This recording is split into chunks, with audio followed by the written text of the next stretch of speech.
Nilqakom għal podcast Evangeliku Inberek min jisma'. Fejn illum jien, John flimkien mal-mistidna tiegħi ser niddiskutu. Jien ġejt. Ġesu jispjega l-miġja tiegħu fostna. Il-mulej Ġesu sikwit tkellem dwar l-iskop tal-miġja tiegħu fid-dinja. Kemm il-darba nisimgħu fil-Vanġelu jtenni l-kliem għalek ġejt.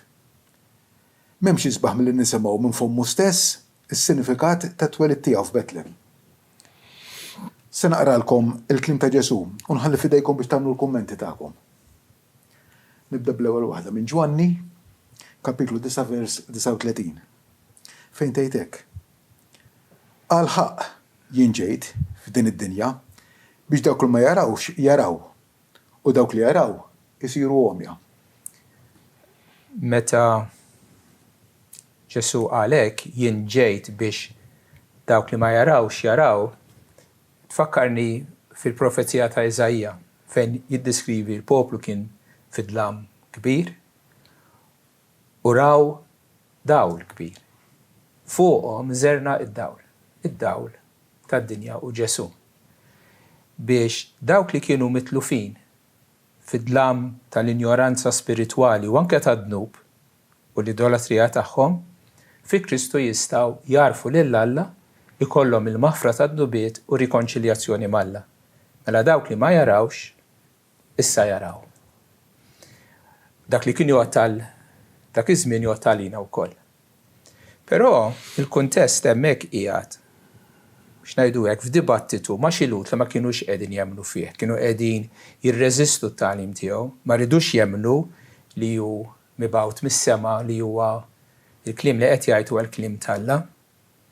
U bdew jgħidulu speċi, aħna naraw, aħna m'għandniex bżonnok Ġesu. Inti qed tgħid li inti d-dawl, aħna thank you very much, diġà qegħdin fid-dawl. Ġesu lil dawn jgħidilhom għalhekk jien ġejt biex dawk li jaraw jew minn għalihom jaraw isiru għomja.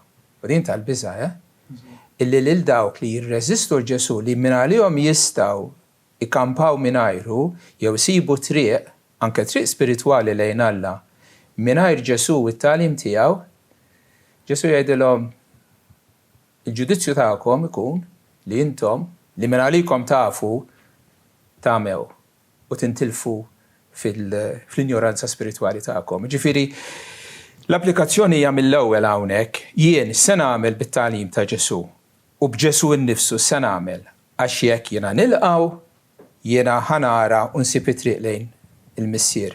Imma jekk jiena niċħdu jiena ħanispiċċa qar milli bdejt. Il-ħajja mingħajr Ġesu dlam. Dlam ċappa li twaslek għat-telfin etern. U fil-fatt waħda mill-operazzjonijiet ħanajdek mill-ħidmiet tal-grazzja tal-Alla hija li ftħinna għajnejna biex naraw li aħna omjin. Anka l-Farizej meta kienet jitkellem Ġesu qalu min. Aħna omjin u għalhom għax il-fatt li tajdu li intom taraw jibqa' l-għamat tagħkom. Ġifieri il-bniedem għami imma konvint li hu jara. U Alla jrid jifħinna għajnejna biex propjament naraw li maħniex qed naraw u nduru leħ u mbagħad biex nibdew naraw ukoll xogħol tal-grazzja u Ġesu ġie għalhekk waħda mir-raġunijiet. Mela le biex jifħinna għajnejna l-ewwel biex nindunaw li aħna mjin nammettuha li mhix xi ħaġa faċli għax ħafna nies konvinti li huma jaraw tajjeb. U allura Ġesu ġie għal xejn f'dan l-aspett tal-jom. Mhux hekk kien nara m'għandix bżonn min jagħmilni jara għax tiġa b'saħħti. U Ġesu qal ma ġejx għal minnu b'saħħtu imma għal minnu dajjef. Ġifieri. Vers ieħor minn Mattew 5, kapitlu 17. La taħsbux li ġejt biex naqret il-liġi u l-profeti. Jien ma ġejx biex naqret, iżda biex inwettaq. Forsi l-ewwel ħaġa li tolqotni jien f'din hija la taħsbux li ġejt. X'in qed jgħidilna? Qed jgħidilna li aħna jista' jkollna idejat żbaljati. Sewwa jien għandi idea li Ġesu ġie għalhekk. Però fil-fatt jgħid li isma' jien ma ġejtx għalhekk u ġejt għal ħaġa oħra. L-ewwel rridu niċċekkjaw aħna l-idejat tagħna. Għala aħna konvinti għal xi ġie Ġesu u mhix korretti minn fommu stess. Ġifieri l-ewwel ħaġa li tolqotni għadi u ma ninsewx li Ġesu kien hawnhekk Mattew qed jindirizza lil-Lut, nafu l-Evanġelu ta' Mattew huwa indirizzat lil-Lut li kellhom idea għal xiex kellu jiġi l-Messija. U hawnhekk Ġesu jibda anke f'postijiet oħra isma' jien ma ġejtx għalhekk, mhux għal dak li qed taħsbu intkom, ma ġejt speċifikament għal xi ħaġa oħra. Ġesu ġie biex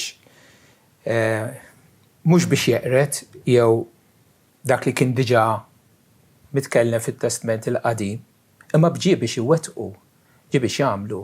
L-ewwel nett iċ-ċerimonji kollha tat-Testament il-Qadim, pereżempju is-sagrifiċċji tal-annimali, kienu stampa ta' dak li kellu jagħmelu il-ħaruf Alla li kellu jagħti ħajtu b'sagrifiċċju għal nubietna.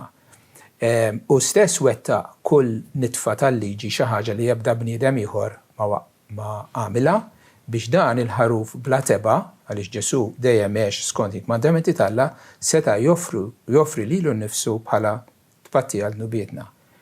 Però wkoll wetta Ġesu il-Testament il-Qadim u l-liġi fina li nemmnu li għatina qalb ġdida biex issa inkunu nistgħu nobdu lil Alla mill-qalb. Qalb ġdida li għatina biex inkunu nistgħu nservu lil Alla. Eżatt, ġifieri għax forsi kien hemm kellu l-impressjoni li se jiġi bħala gwerrier biex jirbaħ. Ukoll. U llum ukoll fost ninsara ssib li Ġesu ġie biex jagħtina grazzja u allura liġi m'għadix relevanti bħalli kieku issa jien salvat nista' ngħix kif irrid u ma nobdix liġi Alla. Għal kontrarju Ġesu ġie biex iwettaq il-liġi anke fina li nemmnu fih billi tagħna qalb ġdida li issa rridu min jedna nobduha. Il-fatt Ġesu wkoll qed jindirizza lil-Lut qed jgħidilhom isma' intkom tħadnu tożżu l-liġi u l-profeti. Dawn kollha jippuntaw u suppost u nataw biex waslukom għal għandi. Hawnhekk anke turi wkoll il-ħnina ta' Ġesu, il-bniedem qed jgħidlu isma' int għandek dawn l-affarijiet kollha tajjeb, dawk imma taqafx fihom, dawk ingħatawlek biex tasal għal għandi. Dawk kienu biss id-del għas-sustanza li huwa jiena. Anke Ġesu jgħin lill-bniedem biex jiċċaqlaq, jinqala minn fejn qiegħed u jwaslu għal għandu stess. Ġifieri l-idea li Alla tagħna l-liġi u l-profeti bħala kif jgħidu bl-Ingliż an end in itself hija żbaljata u Ġesu jurina le tiqafx hemmhekk illum l-istess. Ġifieri l-liġi ngħatat ilna aħna l-kmandamenti mhux biex nifqu fuqhom biex juruna kemm aħna midinbin u f'dak il-fatt juruni għandna bżonn Salvatur u naslu għand Ġesu. Darba li l-Lut qalilhom intom tfittxu l-Iskrittura għax minn għalikom fiha ssibu il-ħajja ta' dejjem. Hija l-Iskrittura li tagħti x-xhieda tiegħi. Aħna ma nsalvawx bil-ktieb, il-ktieb huwa x-xhieda ta' Ġesu huwa meta l-ktieb iwassalna għand Kristu illi mbagħad aħna nistgħu ngawdu s-salvazzjoni. Mela, l-ewwel kapitlu minn Mark, vers 38. Ejju mmorru fil-bliet l-oħra biex inxandar hemm ukoll għax għal dan jien ġejt. Dak kien okkażjoni meta Ġesu kien qiegħed jippriedika xandar l-Evanġelju f'belt partikolari u n-nies li jibqgħu hemmhekk, imma Ġesu għalilhom le. Hemm nies oħra li ma semgħux u nieħtieġ li mmorru hemm ukoll. Aħbar sabiħa ma tistax iżomm għalik, wieħed li jgħaddi mill-eżami mur jgħid il-mama l-papa għax ferħan jew il-bib tiegħu jew wieħed li niftakar meta kellna l-ewwel tarbija ġens ħie biex inċempel il-lom il-missieri dak Facebook post, etc. Għaliex għax aħbar sabiħa Ġesu għandu dan l-entużjażmu biex ixanda l-aħbar it-tajba li ġie biex iwaslilna fid-dinja. Aħbar ta' maħfra, aħbar ta' mħabba, aħbar ta' rikonċiljazzjoni magħna. U dan ifakkarni f'ħaġa li isma' l-opportunità għalik li tisma' l-Evanġelju hija limitata. Dawk in-nies f'dik il-belt kellhom l-opportunità tagħhom, xi wħud ħaduha forsi oħra ma ħaduhiex. Imma Ġesu mbagħad warra biex imur xandar il-ħadd ieħor. Noqgħdu attenti għax inti la darba smajt il-verità tal-Iskrittura, jekk inti tinjora forsi dik kienet l-aħħar opportunità għalik li tisma'ha. Attent, għax inti issa kontabbli quddiem Alla ta' dik il-verità li tista' ssalvalek ħajtek jekk ma tagħtix każa jaħasra ħasservik għall-ar. Xi ħaġa oħra li joħroġ minn dal-vers huwa dan. Ġesu ġie biex iwassal din l-aħbar, għalhekk qal hu stess jiena ġejt biex iwassal l-aħbar. Imma Ġesu nnifsu l-aħbar huwa nnifsu. Ġesu huwa l-ħabbar li qed ixandar lilu nnifsu għax Ġesu ġie għalilhom ejjew għandi jienu t-triq, jienu l-verità, jienu d-dawl, jienu l-ħobs tal-ħajja. Il-messaġġ ta' Ġesu u Ġesu. Dak huwa l-messaġġ ta' Kristu. Fil-fatt la ixandar hemm messaġġ li minn qed jisimgħu irid ukoll jagħti kasu. Ġifieri Ġesu xandar billi priedka importanti li għadu jxandar illum. Għadu jxandar anka billi dawk is-segwaġi tiegħu jibgħathom biex huma wkoll jxandru. Għal darb'oħra mhux ixandru jipritkaw lilhom infushom, imma jxandru jipritkaw lilu. U allura responsabilità tan-nies li jisemgħu.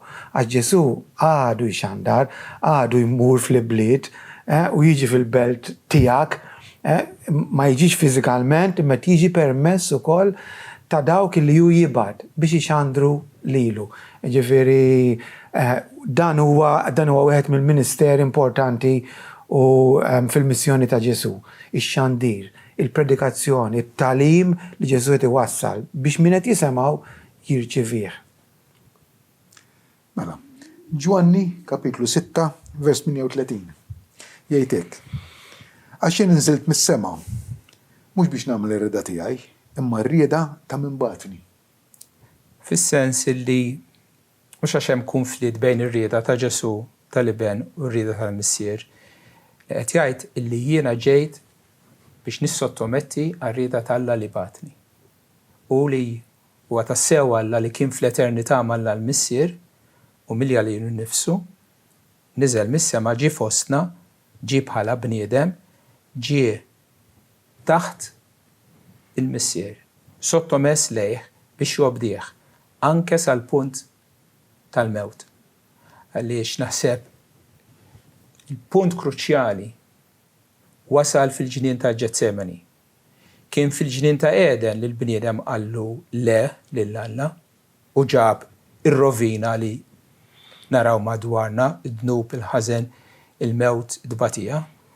Imissa fi ġnien ieħor Ġesu kellu din l-għażla, jobdix jew ma jobdix. U għalkemm il-kalċi kien mor u Ġesu l-araq ta' dem kien imbezza, kien imqanqal u jekk jista' jkun bedu minni, imma għawnu l-punt mhux ir-rieda tiegħi, imma tiegħek tkun magħmula u Kristu qabad dak il-kalċi u xorbu sal-aħħar qatra. Mar, ġie arrestat, msawwat, msallab, bata, miet biex b'dak li jagħmel jikseb il-ħajja lilna. Din ir-rieda tal-Missier. Għal-Ibnu kienet illi jgħaddi minn dak kollu u għalina jekk nemmnu fih ikonna l-ħajja permezz tiegħu. U fl-aħħar jum jaqajjimna b'ġisem glorifikat biex ingawdu għal dejjem. Dik ir-rieda tal-Missier. Għalhekk ġie Ġesu biex jobdija u aħna jekk insegwu lilu billi nobdu lill-Alla fis-sens li ridna nemmnu fih u nħadnu lil Ġesu u ngħidulu jiena nafda fik, aħna ngawdu minn dak li għamel Ġesu bil-mewt u l-qawmin tiegħu. Fil-fatt John da xi fisser ukoll ifisser illi Ġesu ma ġiex b'xi aċċident jew x'kombinazzjoni, ma ġiex l-inkarnazzjoni ma twilix fostna ma għex ma batix u ma ntqatilx b'xi aċċident, ara x'ġara x'kombinazzjoni, imma dejjem kien skont il-pjan ta' Alla u Ġesu nnifsu kien konxu illi għalhekk ġi, għalhekk kull ma għamel, kull ma qal kien dejjem qed isir għax hu fi qbil mal-pjan ta' Alla minn dejjem. Jiġifieri din hija verità importanti. Ġesu ġie bi ħsieb bi pjan ta' Alla nnifsu. U ġie fi żmien partikolari, f'post partikolari, missjoni partikolari, speċifika. Tru anki l-profezija li kien hemm. Eżatt, dak jurina kemm hemm pjan minn qabel determinat minn Alla li għandu x'jaqsam mal-miġja ta' Sidna Ġesu Kristu, eżatt. Mela, Ġwanni wkoll. Kapitlu 12, vers 27. Issa ruħ imqalba. U x'naqbad ngħid? Missier ħelesni minn dissija. Iżda għalhekk ġejt għal dissija. Dan u li qegħdin ngħidu bħalissa. Eżatt. Jinkludi id-batija. Sewwa ġifieri għaliex Ġesu l-missjoni tiegħu kienet marbuta mad-batija b'mod speċjali mal-mewt li jagħti ħajtu. U hawnhekk ukoll għandna dikjarazzjoni ċara illi bħala priorità u hawnhekk anka tneħħilna ħafna mill-idea żbaljati li għandna għala Ġesu. Ġesu ġi biex jagħti ħajtu, biex imut.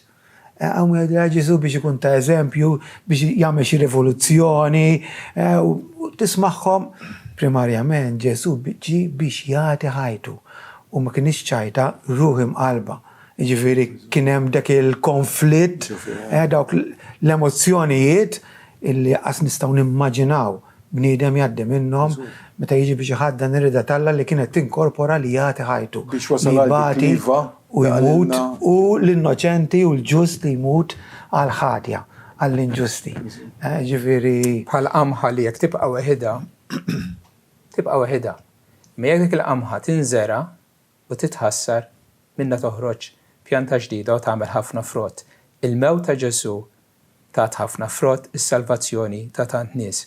U hija interessanti ħafna Joseph li jagħti li l-iskop li ġie Ġesu fid-dinja kien biex imut. In-nies il-kbar tad-dinja għamlu li għamluh f'ħajjithom. Jien naf Alessandru l-Kbir, ir-rebħiet il-konkwisti tagħhom għamilhom matul ħajtu, il-mewt kienet it-tmiem ta' dak li seta' jagħmel iktar milli jagħmel.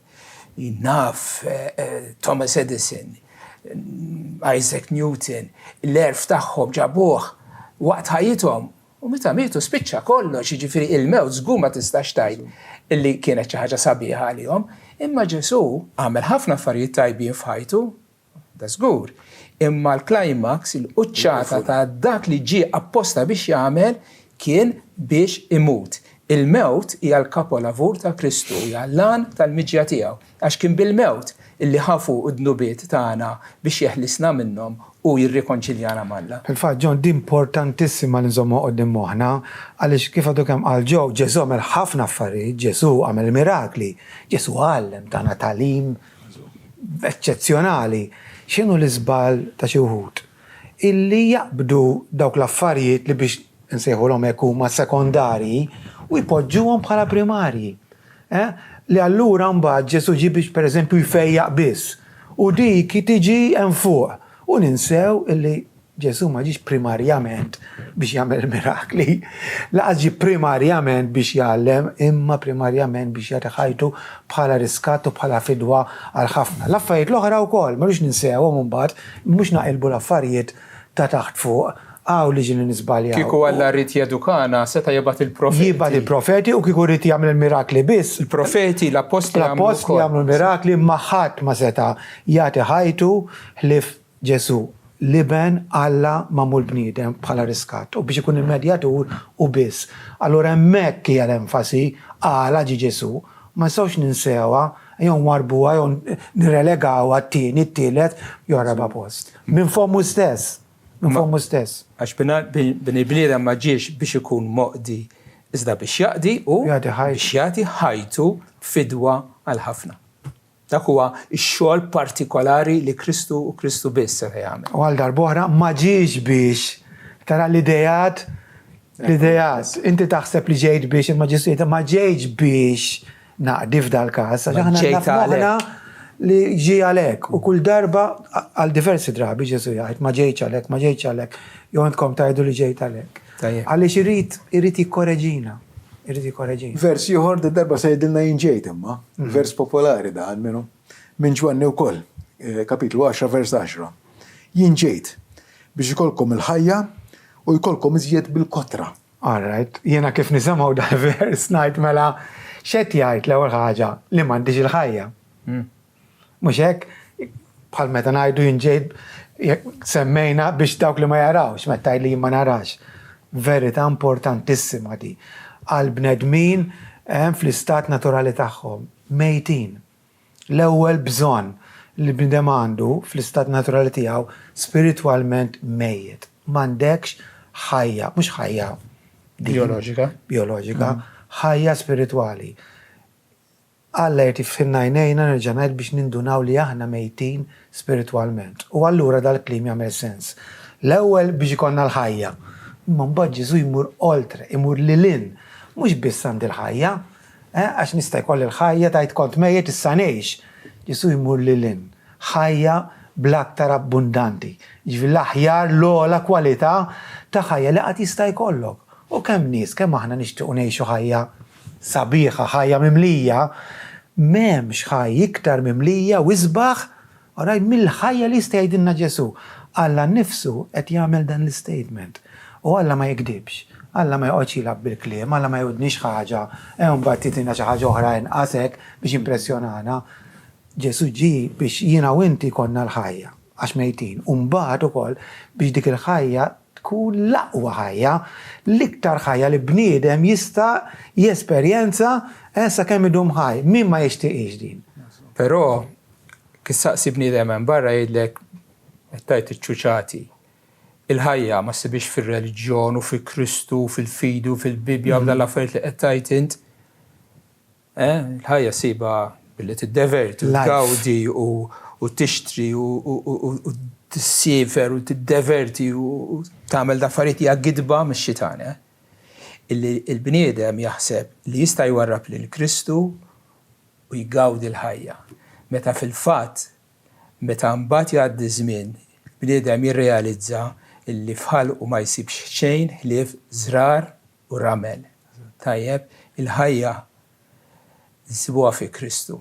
U Kristu jagħtina ħajja bl-abbundanza. F'din id-dinja stess nibdew ingawdu minkejja trabil u l-inkwiet u d-batija li rridu ngħaddu minnha anke bħala nsara, imma minn issa stess nibdew induqu l-ħlewwa tal-ferħ u l-paċi li ma titfissirx bil-kliem biex ma ngħidu xejn imbagħad il-ħajja ta' dejjem illi anke wara li mmutu ħankunu fil-preżenza qaddisa tiegħu u b'ferħ li ma jispiċċa qatt. Eżatt. Mela, minn Ġwanni wkoll. Kapitlu 12, vers 46. Jien ġejt dawl fid-dinja biex kull min jemmen fija ma jibqax fid-dlam. Oħra di, mela għamjin, mejtin u fid-dlam. Dan Alla kif qiegħed iħares lejn il-bniedem. Kemm hu differenti mill ħarsu aħna, kulħadd tajjeb, album tajba, tawwija. Murant it-tabib, l-ewwel li jgħidlek għandek hekk, tsiblek dan, imma mhux biex iweġġak, imma biex itik soluzzjoni. Eżatt, imma qed narawha tajjeb nippuntawhom di, ġifieri kif ħares id-dijanjosi ta' Ġesu fuq il-bniedem fl-istat naturali tiegħu danu, mhux kif narawh aħna, din għandna statement ieħor li qed jgħid hekk aħna fid-dlam. Sawa, u bnidem qiegħed fid-dlam x'ngħidu le għaffej qiegħed u qas jaffejn u sejjer. Bnidem fid-dlam mitluf letteralment. Irridu ma nibqgħux f'dan l-istat mitlufin min ħajaqlana minnu. Ġesu. Għaliex għalhekk ġi, ġvidin għandha timlinna qalbna bil-ferħ. Speċjalment jekk ngħaddi minn xi esperjenza u niġi konxu li jien nisma' jien ninsab fid-dlam. Nammettija, hemmhekk fejn ħandur mhux għand xi bniedem ieħor jew għand għand Ġesu għax għalhekk ġi propju biex jien ma nibqax fid-dlam u dlam x'qed ngħidu aħna, dlam tal-għarfien. Dlam ħafna drabi huwa mqabbel man knowledge jew l-injoranza dwar affarijiet eterni. Ġesu ġie biex jien ma tibqax injorant fejn tidħol affarijiet jidħlu affarijiet tar-ruħ, tas-salvazzjoni, tad-destin etern tiegħek, imma jinfetħulek għajnejk. Fejn trid tmur għandu. U kif ħadd tmur għandu fil-kelma tiegħu. Naqraw l-Evanġeli, naqraw il-Profeti, naqraw mela l-Epistoli hemm. Hemmhekk għajnejna jinfetħu. U ngħaddu mid-dlam għad-dawl. Ifakkarni f'Salm 23. Għarret nimxi fuq mudlam ma nibżax maħsara xint miħaj. Ġifiri jisu l-istess ħaġa qed jgħidilna, once li għandna lil Ġesu magħna ma għadniex fid-dlam, ħanaraw. Skużanu. Le, għaxen John li l-punt tiegħek kien validissimu. Biċċa xogħol li aħna l-janati kif aħna bil-ħajja u niġru minn ħaġa l-oħra ma nirrealizzawx. Bniedem ma jrealizzax li qed fid-dlam. Ħsibi bħal-lama, tek għal Dunkarm fil-poezija tiegħu. Għaddejjin, però fil-providenza tiegħu Alla kultant iġibek darek mal-ħajt li inti tirrealizza, vera nħossi issa li wasat fil-qiegħ. U dawk huma momenti John illi bniedem jista' jużhom u jdur lejna Alla u jgħidlu mulejja tin id-dawl u rin it-triq, kun inti li tenni. U jekk forsi xi ħadd milli qed jismana bħalissa għaddej minn dak il-kriżi fil-ħajja tiegħu, dan huwa l-mument li Alla fil-providenza tiegħu ridek tuża biex iddur lejn Kristu għax fih issib id-dawl. Ma ninsewx ukoll li d-dlam huwa wieħed mill-effetti ta' dnub, maħniex fid-dlam hekk x'kombinazzjoni, imma wieħed mill-effetti huwa dnub idal minna moħħna, idal minna l-affezzjonijiet tagħna. Id-dnub oriġinali b'mod speċjali hemm mbagħad id-dnubiet personali. Ġifieri għalhekk ninsabu fid-dlam fl-aħħar mill-aħħar mhux għax insertajna ta' finti qegħdin hemm jew għażilna imma huwa l-effett. U mhux biex nibqgħu fid-dlam, m'hemmx għalfejn nibqgħu fid-dlam. Ejja nduru lejn Kristu u fih insibu d-dawl. Dak huwa l-punt kollu rridu ngħidu. Vers ieħor li naraħ daqsxejn jiebes jiena f'dal-każ. Mattew kapitlu 10 vers 34. La taħsbux li ġejt inġib il-paċi fuq l-art, ma ġejtx inġib il-paċi, iżda s-sejf. Anka dinu l-idea tan-nies li javvera wkoll Ġesu għall-prinċepp tal-paċi. Ekku. Mhux hekk? Ġifieri għal xi qed jirreferi nistgħu nagħtu diversi hemm interpretazzjonijiet, però fir-realtà anke f'posti oħra jgħidilna li dawk li jemmnu fih ħajinfirdu ħanajtek. Bil-fors ħatinfiret minn dawk li ma jemnux.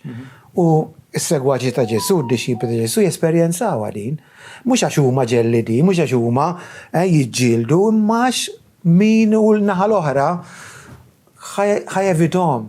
Ħanajtek ħajħossom illi dak li qed jgħidu bil-ħajja tagħhom, fimt ħajixluh il dak li jkun. Allura bil-fors ħaġġib din il-konflitt bejn id-dawl u d-dlam. Normali, anzi, kultant jekk ma nesperjenzawix f'ħajja tagħna għandna problema. Għax allura isna d-dejjem mal-vija tad-dinja u maħniex qed inkunu dawl fid-dlam. Mentri f'dan is-sens rid jgħid, femt li kif aħna nirċievu l-Kristu u nibdew ngħixu dak li għallimnaw ibqa' ċerti li ħassir din il-konflitt, din il-ġlieda. U għaddiju slim mbagħad ma dawk illi qegħdin fuq in-naħa l-oħra. Huwa l-prinċepp tal-paċi li l-ewwel neta ħabbibna ma' Alla, ħabbibna ma' aħwa oħra fil-Knisja jiena fil-ħajja tiegħi esperjenzajt l-imħabba ta' aħwa Kristjani bħali. U wkoll li l-insara Alla jgħidilna isma' kemm jiġi minnkom għejxu fil-paċi ma' kulħadd. Imma naturalment kif id-dinja badet il-Kristu illum tobgħod lid-dixxipli tiegħu u jinħoloq dan il-konflitt l-istorja tal-Knisja hija mċabsa bid-demm.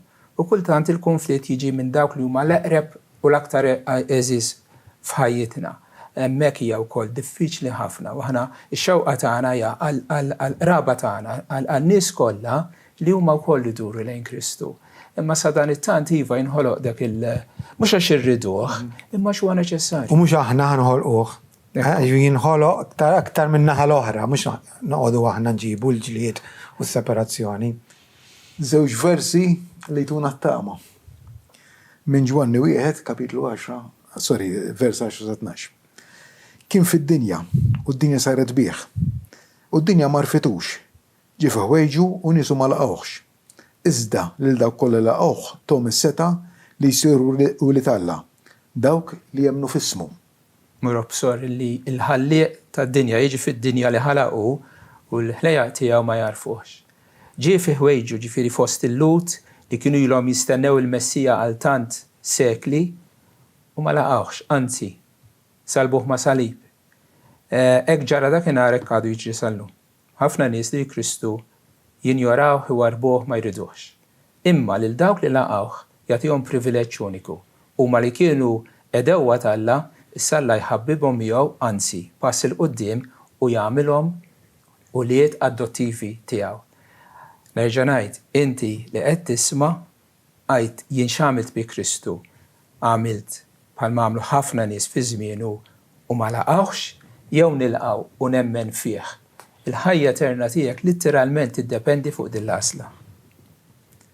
Mela, l-aħħar kwotazzjoni minn Ġwanni 14, vers 3. Din titkellem fuq it-tieni miġja ta' Sidna Ġesu. Mela Ġesu għalhekk, jekk immur u nħejjelkom posta għalikom nerġa' niġi u narqakom għandi u fejn inkun jien tkunu intom ukoll. L-ewwel qal jien ġejt, kwotajthom kollha inti Ġon. U se qed jgħid nerġa' niġi, żewġ miġġiet. L-ewwel darba ġie fl-umiltà, ġie biex imut u jagħti ħajtu b'fidwa, tieni darba se jiġi biex jiġbor jilqa' għandu l-eżis tiegħu dak li jemmnu fih u biex ikunu miegħu għall-eternità. Nerġa' nirrepeti li qed sekonda ilu. Int li qed tisma' x'għamel Ġesu għax jekk inti warrabtu, dak kollu li għamel Ġesu fl-ewwel miġja tiegħu ma jiswielek xejn. U meta jiġi mhux se jilqak għandu. Imma jekk inti ħares lura u tara li fis-salib ta' Kristu għandek is-salvazzjoni tiegħek, il-maħfra ta' dnubiet u emmint fih, allura jista' jkollok din it-tama sabiħa. Kif għandna jiena u inti, John u Joseph, illi nistennew Ġesu biex jiġi biex joħodna għandu u nkunu miegħu għall-eternità. Il-fatt iktar ma nifhmu għal ġi Ġesu, aktar nitqanqlu wkoll u nixxenqu għal meta jerġa' jiġi. U t-talba tagħna tkun maranta. Ejja mulej Ġesu, inti ġejt imma nitolbuh u nistennew it-tieni miġja tiegħu li ċertament ħadkun ħawis aktar glorjuża mill-ewwel miġja tiegħu wkoll, ġifieri. Nirringrazzjakom, Joseph, ta' dan il-podcast, nirringrazzja lilkom, semmija, li segwejtu dan il-podcast, imberek min jisma' nittama li kien ta' interess għalikom, jalla jkun ilkom tajnuna fil-ħajja tagħkom. Nżemmilkom.